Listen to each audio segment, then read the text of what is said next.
tarde. Obrigada à Livraria Arquivo pelo convite. É sempre muito bom voltar aqui, porque não é a primeira vez que aqui estou. E é muito bom voltar à Leiria, porque também é um sítio que me diz, tenho aqui da família, aliás. O primo meu que não me deixa mentir. Eu sou desta zona, daqui perto.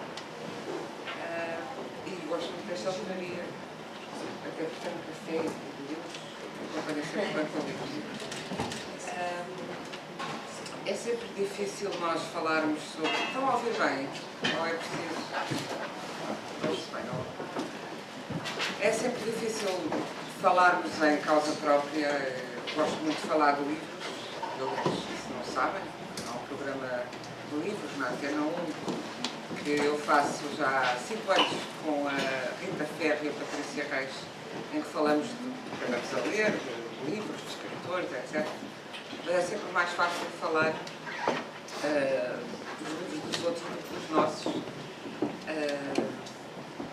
E, enfim, dizer qualquer coisa substancial sobre, e resumido sobre aquilo que quisermos fazer com o livro. Até porque, em geral, nós não queremos fazer nada. Ou seja, não é que não queremos fazer trabalhar, é que quando se começa uma história, começa-se porque a história toma conta de nós e porque qualquer coisa nela, há qualquer coisa que nos faz querer contar aquela história e não outras, das que nos vêm à cabeça, ou há qualquer coisa que nos faz ir ao encontro daquelas personagens e não de outras. E isso só nós vamos descobrir também enquanto escrevemos, não é? Houve uma vez, não foi em Portugal, foi no Brasil, que alguém, tinha um jornalista muito apressado, deram-me um livro agora, eu queria falar sobre o seu livro para uma rádio, mas ainda não tive tempo nem de ver a orelha, como dizem no Brasil. Diga-me lá, em 2 frases, o que é que o livro diz. Bem, se dissesse em 2 frases, não valia a pena ter escrito 200, não é? Portanto, a princípio não se faz. Mas, digamos, o processo de Violeta cruza, no fundo, 3 histórias e 3 mundos. E o que me interessou nestas histórias e nestes mundos era poder pensar sobre o nosso conceito de maioridade, de minoridade. Aliás, a primeira parte do livro chama-se Minoridade e a segunda maioridade. E, no fundo, é uma digressão romanesca em torno da nossa ideia de maturidade. E porquê? Porque eu acho que para quem escreve romances, o que é interessante, e para quem os lê também, é descobrir o que ainda não foi levantado num determinado momento numa determinada sociedade. Se nós formos resumir as histórias dos livros, todas redundam em amor, poder, morte, as grandes questões da existência humana, todas desde a história da literatura, mas estes temas têm expressões diferentes consoante as sociedades e os tempos que vivemos. E nós vivemos num tempo que se caracteriza pela extrema velocidade e pela ideia de que somos muito livres e já não temos preconceito. Então a ideia de que não temos preconceito é muito engraçada e merece um bocadinho de análise a vários níveis. E neste caso, agora que vivemos tão conscientes dos direitos dos mais novos e dos mais velhos, mais dos mais novos, dos mais velhos, até porque também vivemos num tempo em que somos todos, já até os homens, não eram só as mulheres, mas nesse há uma emancipação, porque as mulheres são obrigadas a ser jovens até aos 100 anos e os homens agora também já vão pelo mesmo caminho, chamam-se os metrosexuais, que têm também de tratar da pele, de parecer jovens para sempre, morrermos com um cadáver jovem e rabioso. Por outro lado, vivemos muito mais tempo do que alguma vez se viveu. E também é bom lembrar isso, porque nós temos sempre a ideia, como vivemos neste mundo globalizado, onde tudo o que de doloroso e trágico acontece no mundo nos chega no mesmo segundo ao conhecimento, temos às vezes uma ideia um bocadinho violenta, excessivamente violenta, da violência real que existe no mundo. Existe, mas não é nova, e também existe o facto de que nunca tanta gente viveu tão bem num mundo que que continua muito injusto e onde a grande riqueza está nas mãos de 1% da população mundial. Mas também vivemos muito mais anos do que vivíamos e, portanto, a nossa ideia do que é ser maduro, do que é ser responsável, do que é ser adulto e todos os nossos valores se reestruturaram. Também quando dizemos de antes os velhos eram muito amados e agora são maltratados. Quais velhos? Os de antes. Quais? Aqueles que já tinham morrido. Porque agora, felizmente, há velhos, que é uma coisa que de antes, eu lembro, por exemplo, de Tolstói, eu adoro, em particular, Tolstói, mas há uma coisa sempre muito, que é uma derrota sempre muito triste para uma mulher de 56 anos que vai ler Tolstói, é que as protagonistas, a Ana Karenina e depois as Natashas da Guerra Paz, etc., tinham 14, 15 anos e 20 e tal quando o livro acaba. As mães podres tinham 40 e poucos e as avós, quando ainda existiam, tinham 60. E eu, como tenho 56, penso assim, bom, que bom já não viver neste universo, onde de facto a qualidade de vida era muito baixa, mesmo, estamos a falar da aristocracia nos livros do Tolstói, não é? Noutros não, mas mesmo. E, portanto, pôr um pouco as coisas em perspectiva e a partir do pôr em perspectiva, também analisar o nosso tempo. Nós vivemos com a ideia de que somos, como digo, super liberais, mas, de repente, e se uma mulher adulta se apaixona por um jovem e o jovem por ela? Isso é um crime, porque é um abuso sobre o jovem. Mas nós adultos, quantas pessoas não abusam de nós e dos nossos sentimentos e nos maltratam, não necessariamente violência doméstica, embora seja um drama particularmente premente e que temos que também pensar porque é tão premente agora em Portugal, que é o quarto país mais pacífico do mundo, Portugal também. Mas porquê é que nós temos direito a ser enganados e a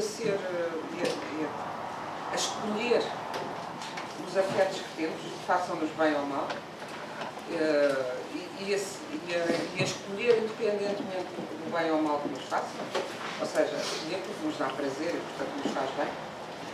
E as crianças não têm esse direito. Antes de chegar mesmo à história deste livro, escrevi um conto no livro de contos, publicando no livro de contos, há uns anos, de Genório, inspirado numa história verdadeira, tal como este aliás é, mas este é inspirado numa história que se passou nos Estados Unidos, na América, e o outro foi uma história que eu li num jornal em Portugal. De uma menina de 5 anos, salvo erro, que estava a ser arrancada do colo do pai, que a tinha criado, que era um pescador do Algarve. A mãe tinha abandonado o pai e a filha, com a filha tendo meses. Depois reconstruiu a vida no norte do país, tinha uma boa situação financeira e veio reclamar a filha. E o tribunal deu-lhe a filha porque ela estaria melhor do que com o pai. Algumas noites em que o pai não conseguia que ela ficasse com ele, o pai ia pescar durante a noite, a menina ia com ele no barco. E considerava-se que isso era um mau trato, porque a menina não estava na cama a noite toda, passava parte da noite no barco com o pai, que era extraordinariamente carinhoso com ela e que a criou. E então li a reportagem lancinante do arrancar dos braços do pai daquela menina para entregar à mãe, porque era no melhor interesse da criança essa que não foi ouvida. E pergunto-me se o melhor interesse da criança é aquilo que alguns adultos e algumas leis. E quando se passou nos Estados Unidos, nos anos 90, esse caso, que foi famoso também, de um jovem ter uma paixão pela professora, que foi presa e depois teve uma libertação precária, um período, engravidou, foi presa, depois teve a criança, depois voltou. A primeira vez que saiu à rua, encontrou-se com um rapaz novo, engravidou, ela teve 2 filhos e cumpriu, salvo 7 ou 8 anos de prisão. Ele tinha 14 anos e, portanto, depois, entretanto, chegou à maioridade e casou-se com ela. E ainda estão casados até hoje. E eu pergunto-me se estão casados até hoje, as filhas são crescidas e, numa entrevista que vi do casal, o rapaz dizia, o rapaz homem, hoje 30 e tal anos, dizia: eu não quero que as minhas filhas tenham grandes paixões muito cedo, quero ver se consigo, bem, enfim, ele sabe que não pode evitar, mas consigo que elas tenham alguma prudência, sobretudo por alguém mais velho. Era muito engraçado porque diziam: mas está infeliz? Não, não, estou muito bem, mas eu não quero. Pois às tantas disse: porque eu perdi a minha adolescência, e perdeu. E pergunto-me, se tivesse havido o bom senso de simplesmente fechar os olhos e deixar viver, se aquele rapaz teria perdido a adolescência. Provavelmente não teria casado, provavelmente não teria, nem sequer, não sei se teria, poderia ter a mulher que queria muito ter filhos dele, queria manter aquela relação, ter tido os filhos, mas ele não ficaria preso ao peso terrível de sentir que mandou uma pessoa para a prisão, porque por muito que algum psicólogo venha a explicar: não, ela era adulta e manipulou-te, ele o que sentia era que gostava dela. Quantas vezes nós não somos manipulados, voluntariamente ou não, e muitas vezes fazemos de conta que não demos por nada, mas é porque queremos ser manipulados, por pessoas que não são no nosso melhor interesse, não é? E por isso agora que vivemos com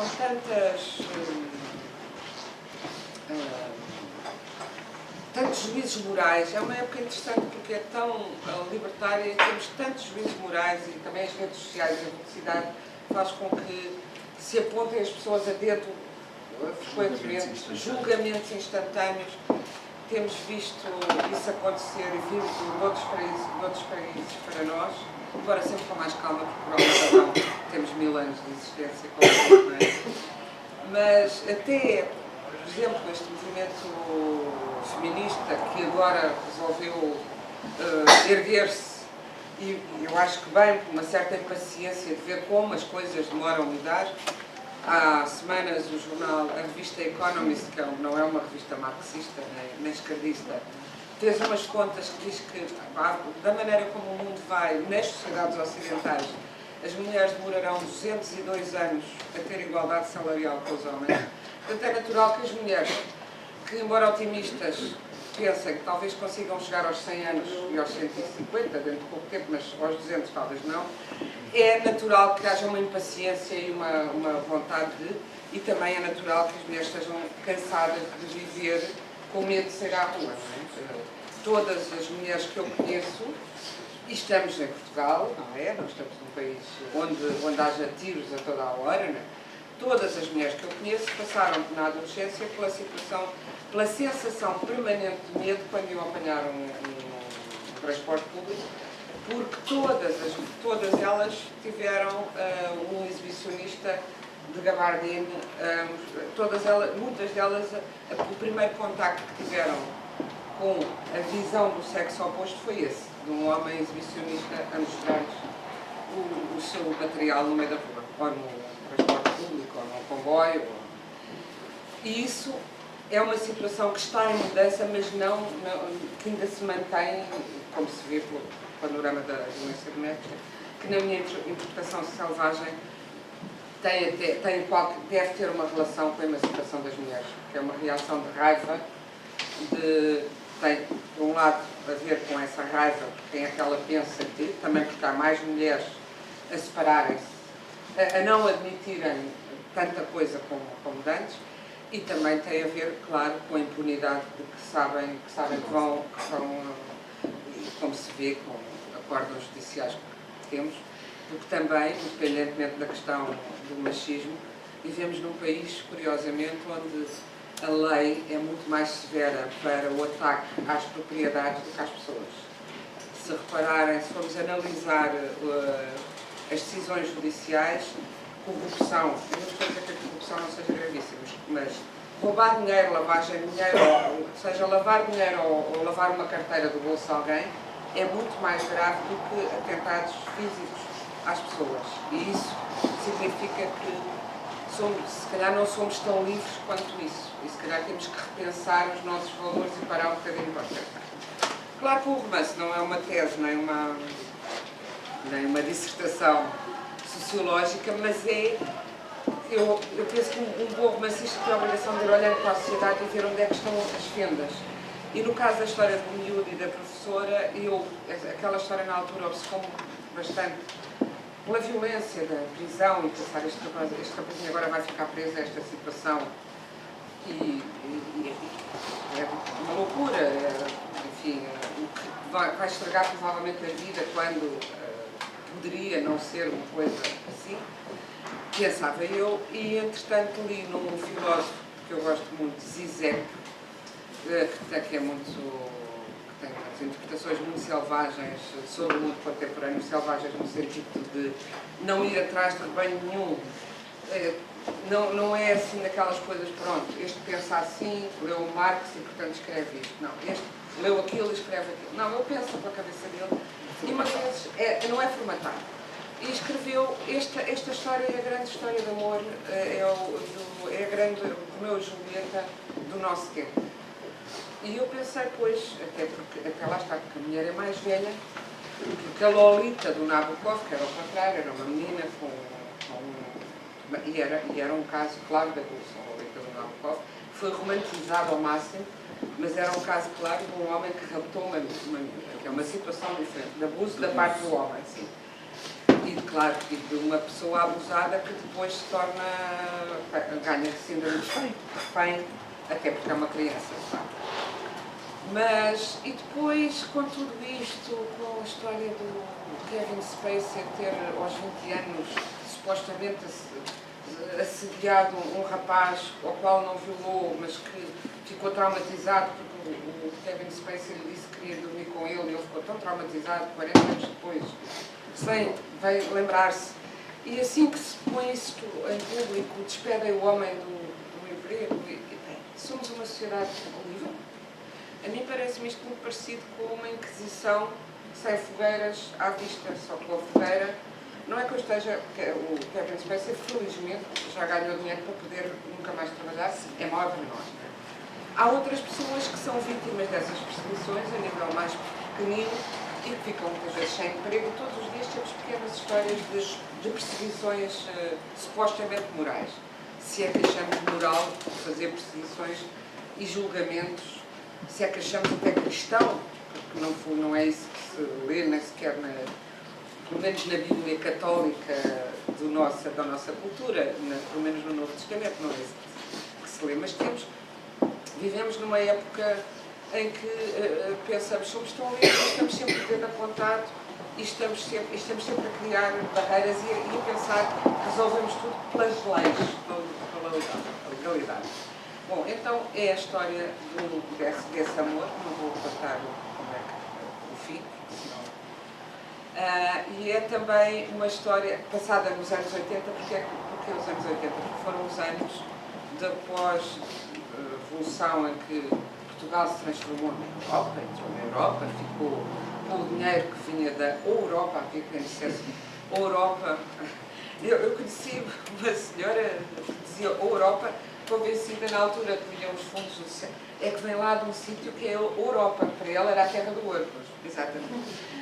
E que apareceram novos jornais, revistas, antes de aparecerem as televisões privadas, que correspondeu à época da minha juventude, em que eu também era jornalista, e há uma homenagem, uma homenagem barra reflexão irónica sobre esse período da minha juventude e sobre o Independente, que foi um jornal marcante dessa época. Aqui há um jornal dessa época que se chama O Insubmisso e que era feito por gente muito nova, muito inconsciente, muito menor, de certa maneira também, e queria mostrar aos mais velhos que nós que somos, já não lutámos na guerra, nós que não temos pergaminhos de oposição nem de coisa, mas nós temos a nossa coisa a dizer e a nossa ideia a acrescentar ao mundo. Portanto, essa história é tratada por este jornal e nessa história o rapaz da história é filho de uma cabo-verdiana e de um cavaleiro taumáquico que reconheceu o filho, mas não a reconheceu perante a mãe, mas o manteve na clandestina, não assumiu. E por isso há estes três níveis na história. Há o romance de amor que é passado na escola, e também a escola dessa época. Há o jornal e há o meio da tauromaquia, que achei curioso, e há muito tempo que eu tinha vontade de escrever sobre ele, que é um meio que eu conheço relativamente bem, até sendo ribatejana era natural, e que acho muito estranho, fala-se tanto, agora até está na moda, por causa do meio livre. Mas não é romanceado? Não há um grande romance? Não há. Ora, em Espanha encontra-se a presença de tauromaquia, quer no cinema, há um filme fabuloso do Almodóvar sobre isso mesmo, e mesmo na ficção, e na nossa ficção não. E não é porque os ficcionistas sejam, não é porque já um ficcionista, enquanto ficcionista, não deve, na minha opinião, ter opinião, ser pró ou anti, porque enquanto romancista está a descrever uma realidade e tentar entendê-la, não é? Mas mesmo aqueles que eram mesmo aficionados, como o caso do Alves Redol, que era um aficionado das touradas, por exemplo, e eu fui ler os livros todos dele, aliás é um bom escritor, que foi assim, há uns que são neorrealistas, já passou, e são muito bons escritores. Mas aparecem muitos touros e uma paisagem intensamente povoada pela ligação entre o homem e o touro, mas não a tourada e o ritual da tourada, que eu achei muito interessante também. E eu aproveito para dizer às vezes que estes bocados de terra que estão na capa, e o designer, o designer disse que é a terra do redondel da Praça de Touros. Mas que é uma terra vermelha, e eu achei que era interessante ser a terra vermelha porque pode ser a terra vermelha de Cabo Verde e pode ser a terra vermelha da nossa busca de identidade, que subjaz à história inteira. E portanto foi isto que eu pretendi fazer com humor, acho que com bastante humor neste caso, porque foi um período, já para dar o tom do período, que era um tom de ebulição e de alegria, também de deslumbramento, foi o período dos grandes criativos da Movida, a Espanha, que depois alargou também a Portugal, mas também o período dos yuppies e daquele filme Wall Street, cujo lema era Greed is good, ou seja, a ganância é boa. Portanto, com essas tonalidades todas, mas há uma certa efervescência, há muito a vida da noite e da animação urbana, e o contraste com a vida também deste período, do percurso dos imigrantes que vieram da África para o nosso país, mas procurei, acho que procuro sempre, se bem que o humor muitas vezes pode ser um biombo para evitar o pensamento, e sabemos que sempre foi assim, as ditaduras sempre se deram muito bem com um certo tipo de humor, não é? Até como escape, por isso é que a revista portuguesa viveu tantos anos tão bem, e os filmes dos anos 30, 40 são comédias, para as pessoas estarem tranquilas enquanto não faltam umas gargalhadas, mas o humor também sempre foi uma força na nossa literatura e na nossa maneira de ser. Qualquer coisa, eu estava a lembrar de várias, mas até sou realmente dramática. Qualquer tragédia tem sempre uma anedota logo a seguir. Ainda os corpos estão por enterrar, já há anedotas. Como nos funerais, a gente está lá e vem cá para fora contar anedotas, não é? Mas também são uma forma, o humor pode ser uma forma de chegar ao fundo, de nos rirmos de nós próprios e de termos uma consciência maior da relatividade das nossas dores, não é? Portanto, procurei contar uma história dos anos 80, mas que eu acho que são muito parecidos com o que vivemos hoje, que é ainda ao mesmo tempo. Nós vamos falando de gerações ao nosso nível, da nossa curta vida, mas de facto o tempo histórico é maior, e o tempo histórico acelerado que vivemos hoje começou a ser assim em Portugal e no resto do mundo nesta época, sendo que ainda é uma época em que os computadores estão mesmo a começar, ainda não há e-mails, nem telemóveis, nem as comunicações, que aliás coisas que vieram complicar muito, porque basta pensarmos que o Romeu e Julieta não existiria se houvesse telemóveis. Ninguém tinha, não havia já disse isso. Pronto, mas é verdade, olha, eu não ouvi. Sim, às vezes é muito difícil e há muitas histórias na história que nós fizemos agora fazer o remake, porque muito da história vive dos equívocos de comunicação, dos mal-entendidos. Maratona? Exato. Maratona.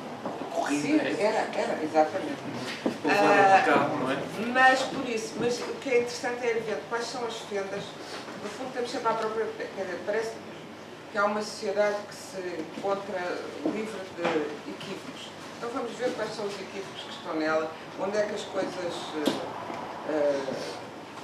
abanam, e vivemos num tempo onde as coisas estão a mudar muito aceleradamente, às vezes nem temos noção disso, não é só do ponto de vista tecnológico.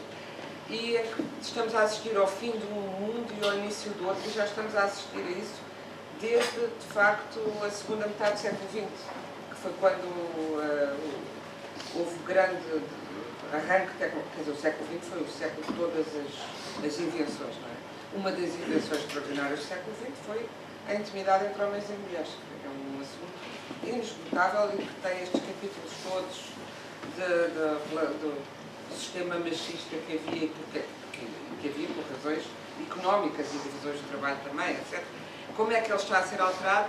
E, de facto, só no século XX é que mulheres e homens puderam escolher-se livremente. Estou a falar da sociedade ocidental. Isto há muito mundo onde estas coisas não são evidências. E puderam escolher-se livremente, escolher os amigos livremente, porque se vivíamos num bairro fechado a vida inteira, numa empresa, num palácio, no Palácio de Versalhes, onde as pessoas viviam, eram obrigadas pelo rei, a corte era obrigada a estar lá. Portanto... 100 mil. E não podiam, se quisessem para outro sítio, não podiam ser. Portanto, agora que tudo nos a escolha é infinita, isso também nos causa uma vertigem. E penso que as relações humanas têm estão muito marcadas por essa força. Os casamentos, será que eu escolhi bem num mundo tão vasto? Assim que as primeiras viúvas no chão aparecem, ou que outras coisas piores, ou enfim, que a tampa da sarita fica levantada e suja, não sei o que. Não haveria alguém que não fizesse isto. Há de certeza alguém, e eu poderia ter encontrado. E se calhar vou procurar já, não é? E isto também nas amizades, não é? O nosso nível de frustração tornou-se mais baixo, o nível de exigência muito alto, e tudo isso é matéria inesgotável para escrever romances, porque os romances são conhecimento da natureza humana, então não vale a pena lê-los. E é isto. Agora, se quiserem dizer ou perguntar alguma coisa, façam favor.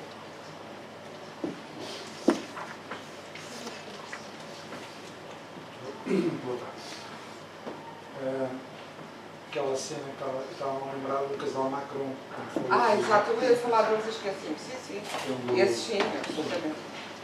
Mas eles foram espertos, porque eles dizem que só se... Ela conheceu aos 14 anos, mas só começaram a namorar aos 18. Diz ela que esperou. Sim. Está-se mesmo a ver que as pessoas funcionam assim. Exatamente. Mas eu acho que por um lado é desafiante, mas por outro lado é dramático, é assustador. Hoje em dia, para uma pessoa da minha idade, com 63 anos, é que nós estávamos habituados, mesmo quando falo, por exemplo, dos grupos etários, nós estávamos, os grupos sociais, as classes, os grupos instruídos ou não, nós estávamos habituados a referências fragmentadas. Sabíamos que era assim, que era previsível. E que as pessoas que estavam dentro dos grupos comportavam-se, pelo menos exteriormente, comportavam-se de uma forma idêntica. E, portanto, tudo era previsível e tudo era assim. Era fácil de compreender. Aquilo que não fuja a palavra, que me assusta, mas por outro lado encaro como um desafio, é a velocidade de transformação dos costumes, sejam eles das relações humanas, sejam eles na própria tecnologia, é de tal modo rápida e de tal modo, no momento, que não há tempo de maturação sobre as mesmas. E, portanto, não há previsibilidade. E aquilo que há bocado estava a dizer, por exemplo, que na segunda parte do século XX, a emergência de determinados valores, está-me a lembrar, não sei de cor, mas o António Gramsci escreveu em 1939. O mundo velho, dizia, mais ou menos as palavras não são estas, o mundo velho ainda não morreu, o mundo novo ainda não nasceu, e no entretanto crescem os monstros que nos tormentam, qualquer coisa que nos vão atormentar. E eu acho que esta máxima é perfeitamente aplicável nos dias de hoje. Isto é, os fenómenos de Trump, os fenómenos dos fake news. Também, até os coletes amarelos vêm disso. Sim, tudo. Esta disruptividade da própria sociedade e que a afirmação do individual superficial, em que nós vemos, por exemplo, eu sou professor, eu vejo os meus alunos que são capazes de saber mais coisas do que eu sabia, mas menos profundamente. Aquilo que se dizia, eles têm um conhecimento mais horizontal, mais largo, mais horizontal, mas não têm um conhecimento vertical. Ora, e por isso mesmo são muito mais manipuláveis. Julgo eu. Eu sei pouco. Tudo, não sei, pois. Cada vez menos. Sim, à partida sim. Mas eu também acho que eles têm muito mais informação política. Não tenho. Bem, se calhar eu tenho uma filha de 21 anos e vou acompanhando a minha filha e os amigos dela e eu vejo-a muito rápida. É verdade que é uma rapariga que sempre leu, embora muitos também nas redes, mas ela tem umas observações muito agudas e... Esses não posso generalizar. Eu vou dizer o contrário. No outro dia estava a passar, eu tenho umas turmas no ano, estava a passar um documentário de, portanto, alguma violência sobre a Segunda Guerra Mundial. E quando havia, por exemplo, uma explosão, iam uns para um lado e outros para o outro e tal, a pessoa ria-se. A banalização da violência, é aí que eu queria chegar também. E que tem muito a ver. Eu fiquei chocado, fui passar por pessoas, fiquei chocado por aquilo que me disseram. São eles nos jogos. Quer dizer, o matar, o destruir, o explodir. É a banalização do mal. Há uma banalização da violência. Ana Arendt. Sim. E eu acho que há um problema que os pais estão preocupadíssimos com a vida sexual dos filhos e com os abusos que eles podem ser vítimas e têm muita razão.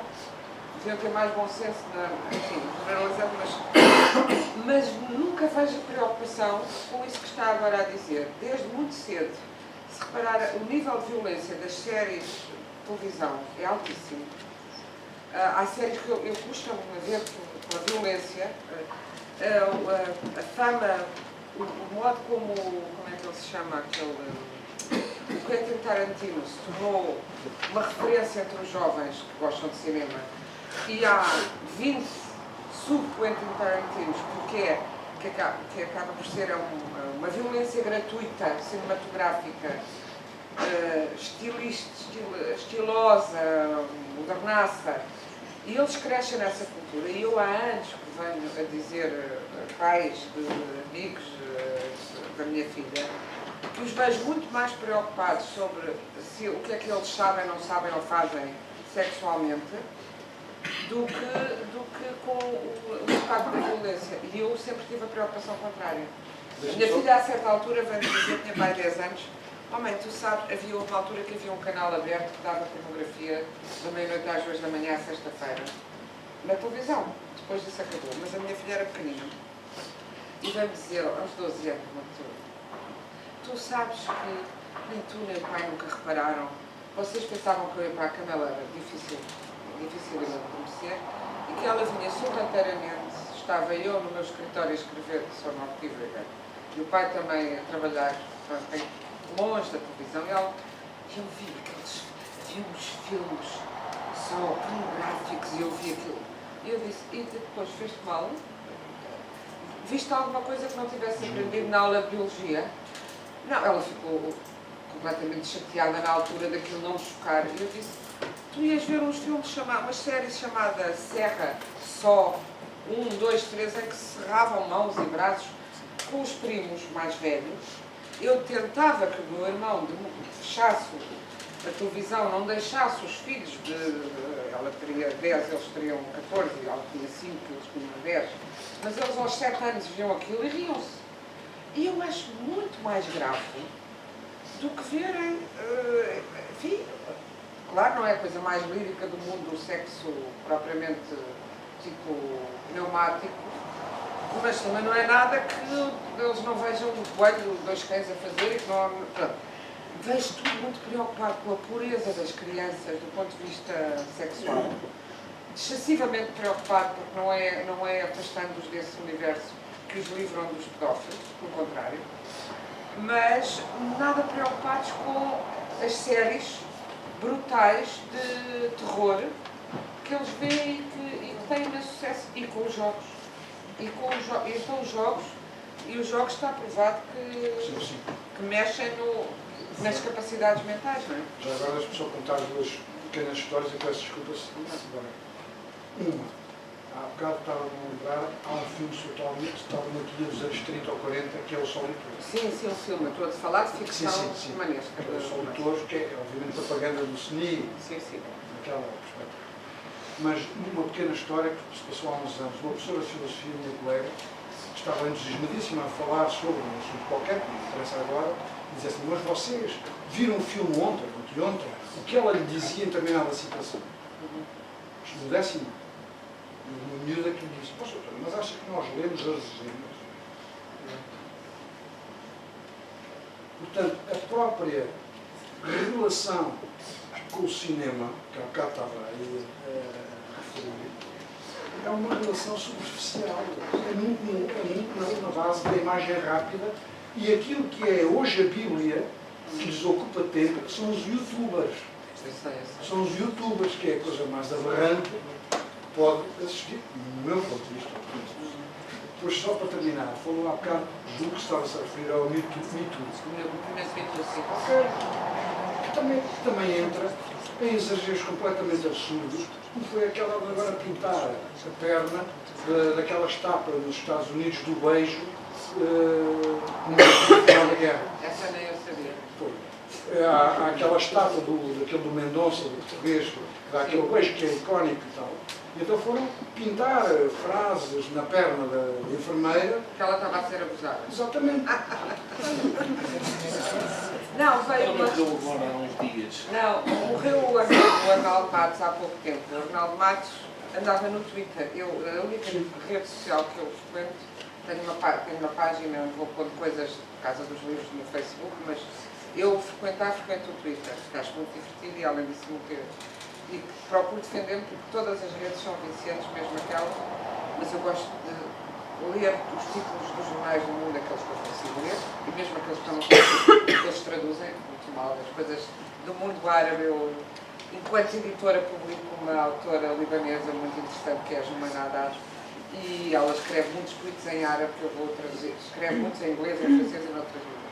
Mas as traduções, ainda não chegámos nem perto da perfeição às traduções do Google, nem das redes e tal.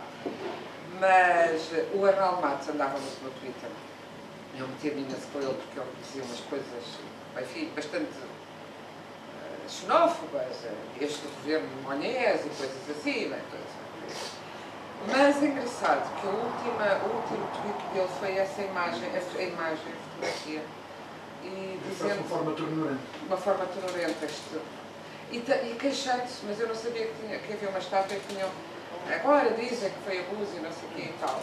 Quer dizer, depois entrevistaram o senhor, fomos buscar uma entrevista ao senhor de origem portuguesa, que disse, eu estava tão feliz que foi a primeira rapariga que eu apanhei, e ela, também falaram com ela, e ela disse, eu não tive tempo de dizer nada, mas é assim, podia ter sido uma rapariga. Se fosse uma rapariga feliz a agarrar um homem, claro, tinha depois a família toda em casa, nessa época, ainda hoje, se calhar, até isto, não era. Mas, um momento, lá está, mas é que os Estados Unidos são uma cultura muito puritana. Muitos dos problemas que têm, eu acho que vem daí. O que tem a ver com a formulação religiosa específica que eles têm, nesse aspecto do catolicismo, tem outros problemas, mas o catolicismo é tudo baixo do tapete, não, como se viu com esta questão da pedofilia e da igreja, que está a ver. Mas o puritanismo americano é muito mais, porque vem do movimento contra a reforma, não é? Nós vamos ter a religião pura e eles são os puros. E essa ideia do calvinismo, e essa ideia, nós somos os puros contra os outros, dá que na sociedade americana há uma esquizofrenia total, que as pessoas têm medo de se relacionar. Eu já tive a experiência de num jardim ver uma criança num carrinho muito engraçada, um bebê, e sorrir, e querer aproximar-me, a fazer, nem toco. E aliás evito tocar em crianças, de facto não se deve por causa do género, mas só lá, e a mãe agarrar no carrinho e ir embora. Isto, eu pensei, se eu fosse um homem, então seria certamente de assédio. Portanto, também não podemos criar uma... Estamos, a partir dos Estados Unidos, e eu acho que o problema desse movimento, com toda... Para já, tem vários problemas. É que é mais fácil fazer igualdade em Hollywood, que é altamente desigual, do que propriamente na McDonald's ou numa fábrica onde não, quem lá trabalha não tem outras possibilidades, opções, e que esteja mesmo sujeito às regras. E tivemos agora, recentemente, um caso de uma mulher despedida de uma corticeira que tem tido uma luta muito interessante, porque a despediram por causa da gravidez e depois ela batalhou, mas ela vai ser sempre uma desgraçada naquela empresa e conseguiu chamar a atenção dos meios de comunicação. Agora, imaginemos as que não conseguem. Sabemos que essa realidade existe, não é a de Hollywood que mais me preocupa, nem que me preocupa por aí. E depois não se pode deitar fora, de facto, o bebê com água do banho, ou seja, para fazer justiça, criar injustiça. O que fizeram ao Kevin Spacey é brutal. O que estão a fazer ao Woody Allen nos seus 85 anos, um caso que foram desencantar e que não tem ponta por onde se lhe pega, e eu sei bem do que falo porque li tudo com muita atenção, e que já foi a julgamento e não, já nem sequer a julgamento chegou por não ter fundamento. Portanto, há uma... Isso não resolve, porque só cria maior decisão. Como é que se acabou legalmente com o racismo na América? Com uma união, quando a maioria da população percebeu que aquilo não era humano. E por isso, enquanto se mantiver, e há um certo feminismo de exclusão, eu estava a ter um debate precisamente no Twitter com mas no Twitter a perguntar quem é o homem, quantos homens aqui se dizem feministas? Bem, se o feminismo for, se não sei o que for, bem, são cheios de medo. Mas depois há outros que dizem, eu não posso dizer que sou, porque já disse uma amiga minha que era, e ela disse, não, tu não podes ser porque és homem, não tens o lugar da fala. Porque o feminismo nós é que temos que ser, porque nós é que sofremos. Para já, o machismo prejudica tanto homens como mulheres. Este pescador do Algarve que você aqui sabe muito bem que o machismo prejudica tanto homens como mulheres.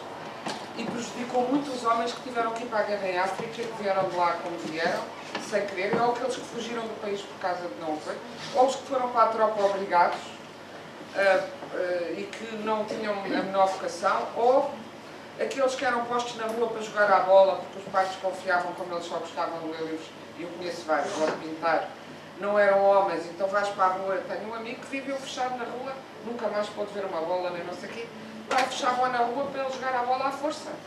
Isto é tão castrador como a menina não poder sair à rua, não poder estudar, outra coisa qualquer. Portanto, o machismo é um sistema que não serve à humanidade. E essa coisa, eu não posso dizer, então, também não posso dizer que sou antirracista, porque estou a ter a pretensão de sofrer o que sofreu um negro. Mas se nós não tivermos a pretensão de sofrer o que os outros sofrem, não temos empatia e não temos relação humana com nada que acontece à nossa volta. Portanto, há agora umas teorias muito modernas que só se pode falar e que só cria guetos. E é o que eu digo, por exemplo, a congressos de feminismo, que as mulheres estão a falar umas para as outras, são missas, estão convertidos, não se está ali a salvar ninguém. Então, pronto, eu não fiz um encontro na Gulbenkian de Mulheres nas Artes, foram para lá montes de mulheres que fui lá porque esse encontro pensámos, eu e a Patrícia Reis, que foi quem fez, era mulheres nas várias artes a descreverem pintura, teatro, dança, cinema, o seu trabalho, as suas dificuldades, etc. E os moderadores eram todos homens. Bom, porquê que deram o lugar do poder ao homem? Eu não sabia que o moderador era o lugar do poder, porque eu, em geral, vejo as mulheres a fazer perguntas e os homens a responder. Claro, fazer uma pergunta inteligente é bom. E se calhar é por isso que chamam também mulheres, muitas vezes, mas não é. Ali eu obriguei, em alguns casos foi mesmo uma coisa mesmo curiosa de ver, porque são homens que não estão habituados a isso, artistas e escritores, a irem perguntar sobre o trabalho delas. Não era sobre eles, era sobre elas. E isso é uma mudança. Elas falam e eles estão no lugar da pergunta. Era uma inversão. Não que eu devia então só chamar mulheres porque os homens já tiveram muito palco. Ora, se eu estou a refilar contra um mundo que era só de homens e onde as mulheres estavam na margem, eu não quero um mundo paralelo ao contrário. Isso não é igualdade. Mas que isto ainda seja tão complicado de explicar em 2019 é assim um bocado complicado, não é? Pronto, estranho. Mas eu tenho alguma esperança na nova geração. Eu acho que eles têm dificuldade de concentração, sim. Mas também acho que vai passando com o tempo que eles cansam-se. Também acho que os pais, hoje qualquer miúdo que dê 3 saltos, vai para o psicólogo e põe num comprimido que é hiperativo. Deixem-nos dar 3 saltos. A minha filha fazia fitas monumentais. Eu, o comprimido que tomava era eu. Quando era a meia-noite, ela estava aos gritos. Uma vez queria ir de véspera para um concerto. Queria ir de véspera, na véspera à noite, para um concerto para ficar à frente. Um frio desgraçado. Para irmos lá dormir para o concerto. Há doida, com 13 anos. A coisa sensata a fazer é a pessoa ir descansar. Como ela está fazendo barulho, tomar um comprimido, é chato, mas pronto. A pessoa fechei a porta à chave e tudo à chave, meti as chaves todas debaixo da minha almofada e não sei o que é que se passou mais. No dia a seguir, quando acordei, estava a dormir e até tive dificuldade em levantá-la para ir às 2 da tarde para o dia de concerto. Provavelmente ficou a gritar até às 4 da manhã. O meu método de educação sempre foi este. Nunca foi, tem um trauma, tem não sei o quê, aos gritos, o médico, não sei o quê. Não. Até porque é verdade, quando ela era bebê, não dormia, eu uma vez confesso, pus um valo na pata. E o que é que aconteceu? Ela costumava adormecer às 3 da manhã, eram 8 da manhã e não tinha adormecido. Aí fui ler a papeleta, quando a gente lê as papeletas, nós nunca leiam muitos romances e nunca leiam a papeleta do medicamento, senão ninguém toma medicamento nenhum. Aquilo pode ter efeito paradoxal. O efeito paradoxal é que pode dar. E então, em pessoas onde não é suposto, como crianças, pode ser o contrário. Aquilo foi um excitante. E eu então lá confessei ao pediatra o que tinha feito e ele disse para a próxima. Então você, porque eu tinha muito medo de ter aquela fase de gatinhar, e se mete os dedos na ficha, e se consegue abrir as janelas e se tira da janela, enfim. E ele disse, não, nunca fazem essas coisas. Tome você e vá dormir. Mas não, quer dizer, realmente, houve essa vingança sobre a minha. É muito difícil criar uma criança, mas hoje em dia estamos a criá-los como flores de estufa. E como o mundo não é uma estufa, depois ficamos muito surpreendidos. Chegam ao fim do liceu, não sabem o que é, nunca lhes foi dado a escolher nada, ou assim que tiveram um desejo. Uma vez houve um miúdo num café, aos gritos, queria. Toma lá o sumo, mas eu não quero esse sumo, mas o que é que és uma Coca-Cola? Eu não quero a Coca-Cola, mas é o meu querido, não faças barulho, o que é que tu queres? E o miúdo porrou, eu quero uma coisa que não haja. Porque é extraordinário, é Nietzsche. Eu quero uma coisa que não haja, pois tem toda a direita. Mas eu acho que também temos muito pouca esperança na nova geração. Eu digo isso aqui, vejo a minha filha. Mas também vejo nos Estados Unidos o massacre que tem sido a juventude nos liceus com os serial killers. Há um movimento cada vez maior, e foi esse movimento. Houve muitos jovens que foram votar a primeira vez agora há pouco tempo e que quiseram entrar sei que é só numa parte do Parlamento, na Câmara Baixa, digamos assim, mulheres, imigrantes. Essa mulher que é extraordinária, 29 anos, aquela rapariga, como não esperar alguma coisa da nova geração? E eu acho que alguns ficaram assim, um bocadinho, vejo, alguns estão assim um bocado, eu quero arranjar emprego, porque a minha mãe sempre me disse que eu não ia ter um emprego. É péssimo criarmos miúdos a dizer que nunca vão fazer. Temos que lhes dizer que eles vão conseguir fazer o que quiserem, e depois, mas que não vai ser fácil, mas eles vão conseguir, porque se os derrotarmos logo. Outra coisa é muito má, é dizer que tu tens que tirar o curso de gestão, que é para ganhar dinheiro. Porque há imensos miúdos que eu conheço que começaram por ir para o curso de gestão ou de engenharia ou não sei o quê, e que não era a vocação deles, e que depois ao terceiro curso é que acertam, e às vezes já não é o terceiro, porque já não sabem o que querem, e lá está, porque, não, sem criticar, não é os professores, é o esquema de ensino, eu acho, em Portugal. A minha filha quis ir estudar, fazer intercâmbio, acabou num liceu dos Estados Unidos, mas, e depois foi para seguir para a Inglaterra, fazer o curso. Mas no liceu dos Estados Unidos, um liceu público, e o sistema britânico é assim, começam a construir possibilidades de carreira, digamos, currículos, ainda nos últimos 2 anos do liceu. Não há turmas fixas, eu gosto disto, gosto daquilo, não sei o quê, posso fazer um currículo nisto, não tem que ser... Isso é falado agora. Pronto, isso eu acho que funciona muito bem, acho que era muito bom. Porque vejo os miúdos desse sistema, que ela própria achava que gostava de coisas que depois experimenta no liceu, não gosta, desiste. Eles até podiam desistir a meio do ano e mudar de cadeira no segundo semestre. Já fez a primeira parte de teatro, mas afinal não gosta de teatro.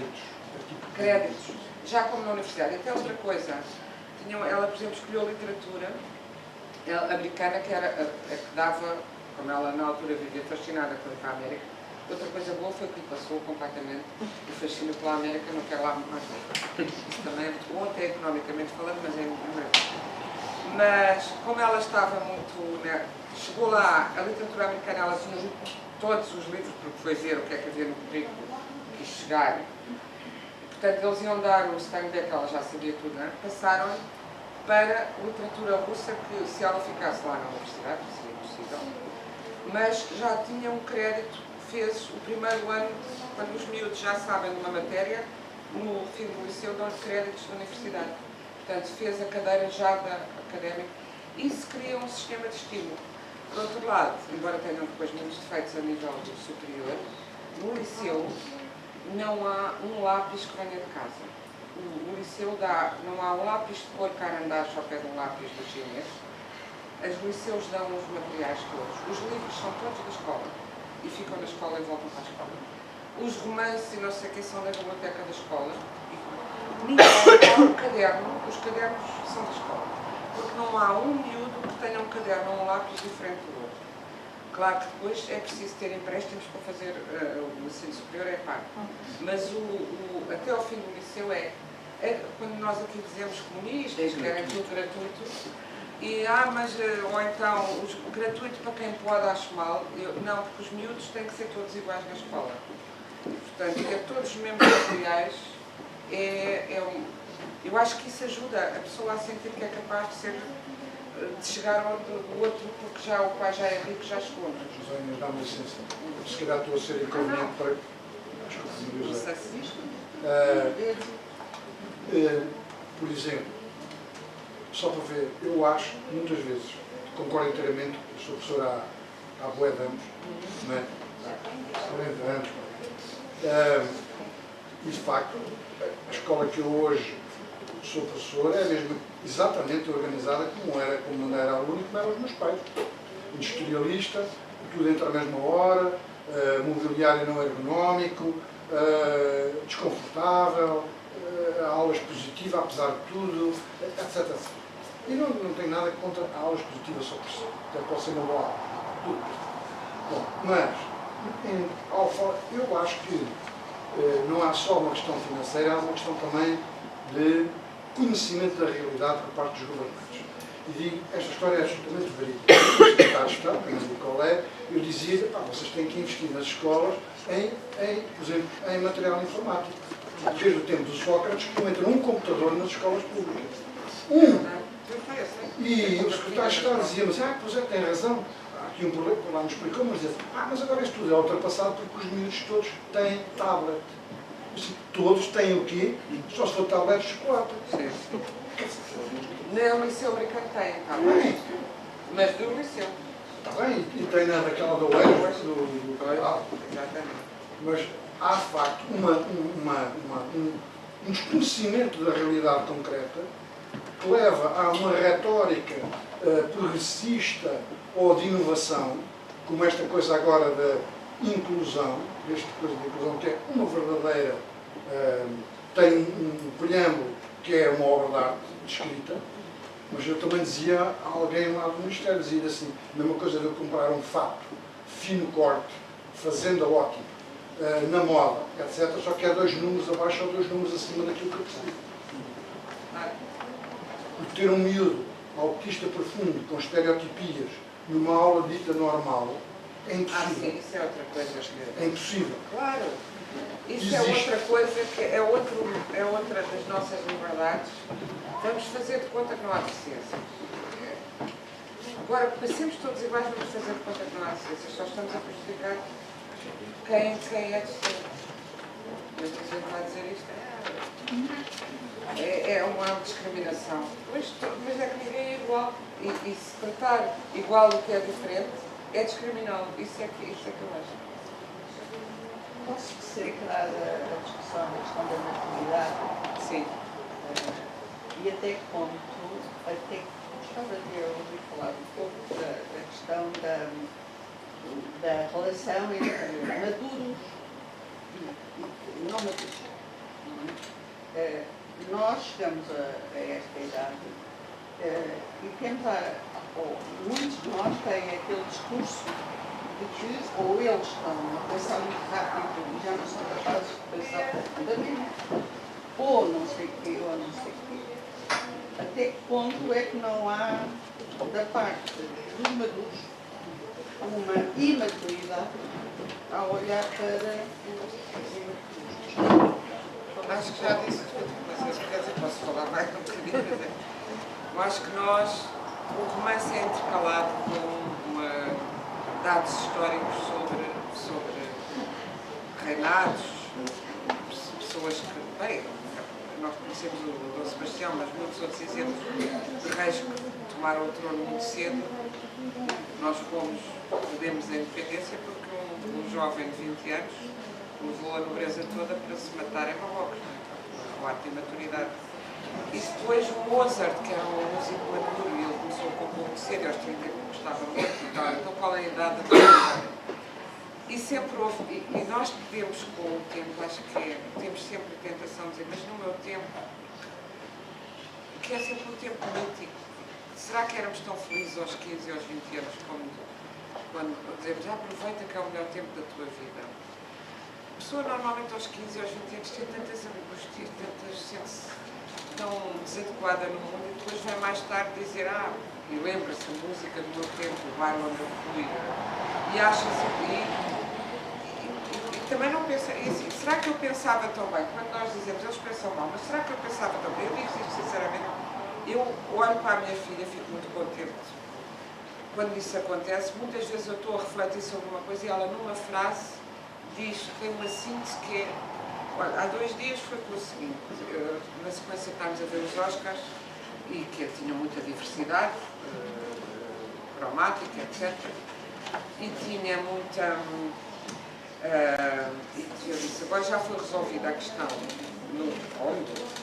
do racismo, só em Hollywood, não quer dizer nada, e também da homofobia. Já se pode ser lésbica, homossexual e não sei. A questão do machismo, a questão do feminismo é que por mais que se fale, continua a não ser resolvida, que eu não vejo. Estava muito chocada com a falta do Oscar para a Glenn Close, que realmente me chocou, confesso que me chocou bastante. E fiz este comentário, é muito mais fácil ultrapassar o racismo e a homofobia do que o machismo. E ela, minha mãe, diz, bem, qual é o espanto? As pessoas reagem muito melhor aos preconceitos que sabem que têm. E está tudo dito.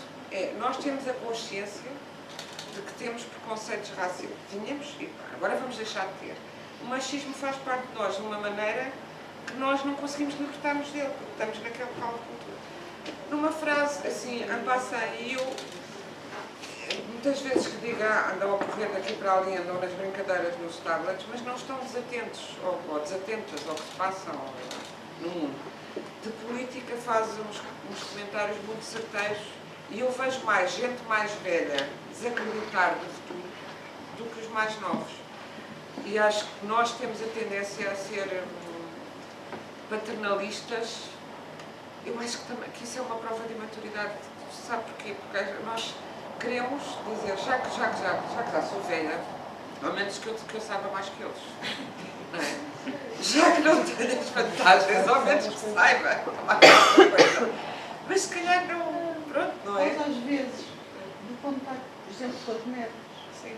Eu tenho experiência lá, não sei lembrar, porque a minha memória das coisas próximas passa, não tem.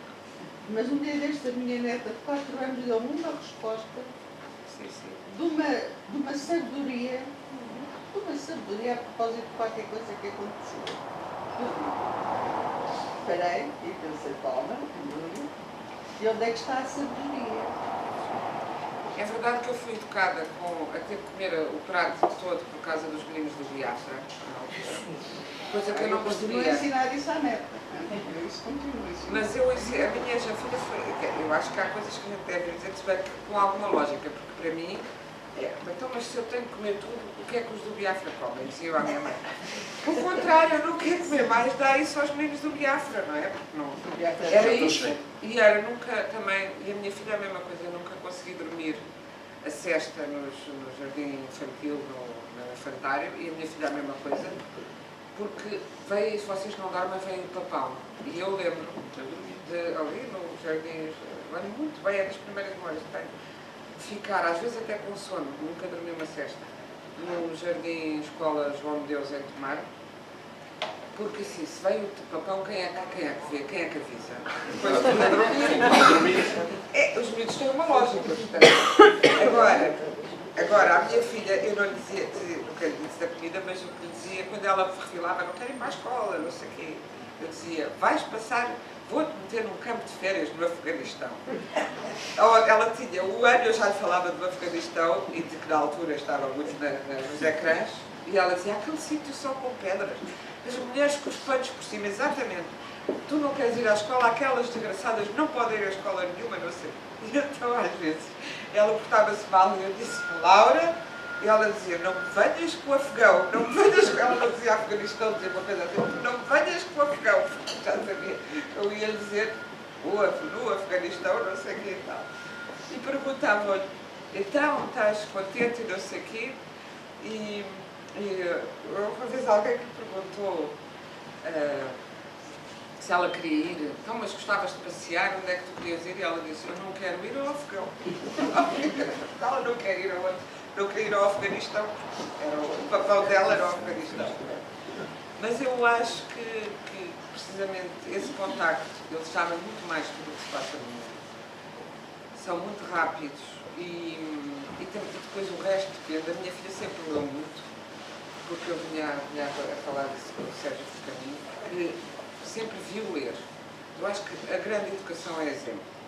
Ela lia porque, de facto, ler era uma coisa que se fazia lá em casa, mas isso tem que ser pequenino. Como eu estava a ler, o pai estava a ler, ela queria ler, e muito cedo não deixou de querer livros infantis, às vezes até muito interessantes, mas se tivessem muitos bonecos, não queria, porque queria ler livros como nós, que não líamos livros com bonecos. Percebeu cedo que isso de ler com bonecos era diminuir a ela.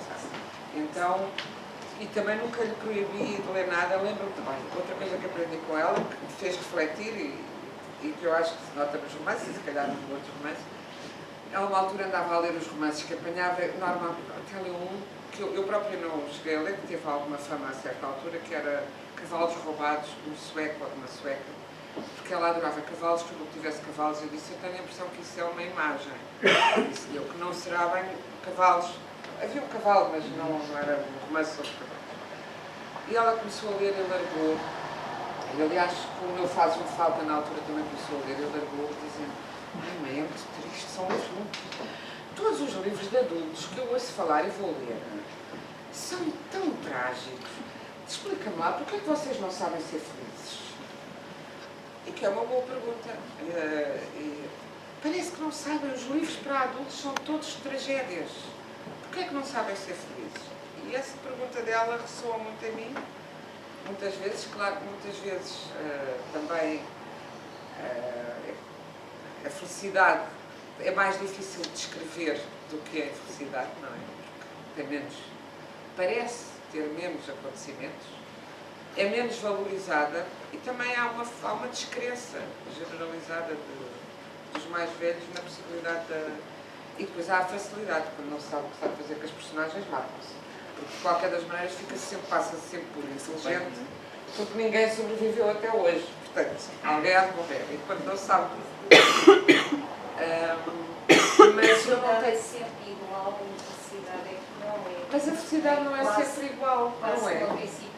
Não, a felicidade é sempre diferente. A felicidade é sempre diferente e nós não valorizamos, eu acho, muitas vezes, e também a nossa esperança da felicidade como sendo um fogo de artifício permanente, também, então, muitas vezes somos infelizes por termos uma ideia mitificada e infantil, bastante infantil da felicidade. Eu estou a buscar a frase da Ana Karenina. Todas as famílias felizes são esses. O princípio da Ana Karenina. Portanto, foi por aí que eu vou buscar. Sim, sim. É mais fácil encontrar infelicidades diferentes. Não é? Portanto, mas eu acho o Tolstói um gênio, mas acho que essa frase que tem sido muito citada é que faz muito bem. Quando se lê a própria biografia do Tolstói, sobretudo os diários da mulher dele, percebe-se que não é bem assim. Porque é um homem que eu tenho inveja todos os dias. Porque eu adorava poder estar dentro de uma floresta daquelas, sentado a escrever sem pensar em mais nada. O homem tinha imensas terras e quem geria as terras todas era a avó da Sofia, que teve 13 filhos. Pronto, geria os filhos, geria o dinheiro, geria tudo. E a comida, e ele só tinha que estar sentada. E de facto era muito feliz, mas ela não foi tão feliz. E depois, a certa altura, ele fartou-se, achou que os romances eram pouco, porque realmente tinha pouca ação, e deu-lhe para criar uma religião laica lá dele, uma religião dele, arranjou um discípulo a quem queria deixar tudo, quis ir a um secretário, quis ir formatar os camponeses, que também não gostaram muito de ser formatados como ele queria, e a mulher é que andou com aquilo tudo de pantanas, e portanto, isso é muito mais interessante do que uma tragédia. Quando ele adoeceu, foi ele que foi sofrer mais. Ele adoeceu e foi-se embora. Ele adoeceu, morreu lá fora. Morreu lá fora e não E queria ela é que vê-la. foi com ele. Foi, mas ele nem quis ver. Eu agora comprei há pouco tempo os diários dela em francês, que aqui não existe. Hei de ver se consigo fazer uma E edição. uma série de televisão. Há uma série de televisão. Os diários são muito grandes. A totalidade não, mas até já pensei que seria interessante editá-los, porque ela também escreveu 2 romances, que eu não li. É impressionante. Uma heroína aquela mulher. Mais contar E eu estou com curiosidade de ler os romances, sendo que ela passou cada romance dele 3 ou 4 vezes. Não havia cá computadores nem máquinas, não é? E ela passava-os ali todos, e não eram pequenos, não é? E tratava tudo na casa, claro, teria empregados, mas mesmo assim era uma propriedade muito grande e tratava das questões financeiras e tudo. E tem romances também. Era muito mais nova do que eu quando casaram, porque era uma menina. Lá está a outra. Ela teria uns 16 anos, não sei se teria 17 ou 18 quando casou com ele. Nós hoje, uma menina de 17 anos é uma criança na nossa... E nós infantilizamos, neste momento, penso que estamos a infantilizar muito, queixamos de que os jovens depois não querem sair de casa. No outro dia houve uma história cómica, eu também foi nos Estados Unidos, uns pais que puseram o filho em tribunal aos 40 anos, e ele não trabalha, o filho em tribunal com 40 anos, ele nunca trabalhou, nem quer trabalhar, e acha que como não ficou a nascer, os pais têm que sustentar, mas o tribunal lá disse que não era assim, ele lá vai ter. Mas eu pensei, criaram-no de uma maneira que não lhe deram mínimas ferramentas, depois tiveram que pedir ao tribunal alguém que resolva o problema por eles, não é?